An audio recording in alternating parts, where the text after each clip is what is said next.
কাজ করে যায়, শুধুমাত্র আমার মুখের দিকে তাকিয়ে রে মা। না না না, এই বাড়ির অনেক কিছু গোপন রহস্য আছে, সমস্ত গোপন রহস্য আমাকে জানতে হবে।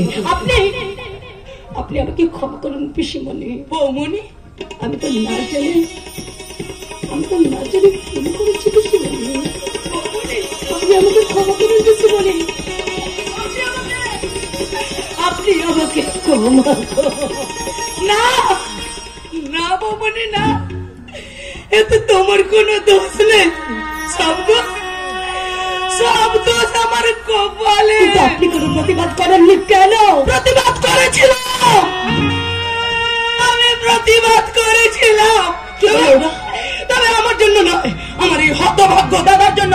ওরা আমাকে বলেছে আমি যদি মুখ খুলি ওরা আমাদের পৃথিবী থেকে সরিয়ে দেবে। অসম্ভব, তা কখনো কোনোদিনও হতে পারে না। আজ থেকে এই সংসারের দায়িত্ব, এই সম্পত্তির দায়িত্ব আর আপনার দুজনের দায়িত্ব সম্পূর্ণ আমার।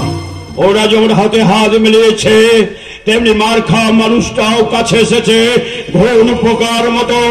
এবার আমরা ওদের পাপের সিংহাসনটাকে ভেতর থেকে কুড়ে কুড়ে খেয়ে ফেলবো। তারপর এই মহাযুদ্ধের ময়দানে দাঁড়িয়ে আমি তোদের মাথায় আমি আমার আশীর্বাদের ভান্ডার উজাড় করে দিয়ে বলবো, পরিত্রাণায় সাধুনাথ বিনাশায় দুষ্কৃতাম ধর্ম সংস্থাপনায়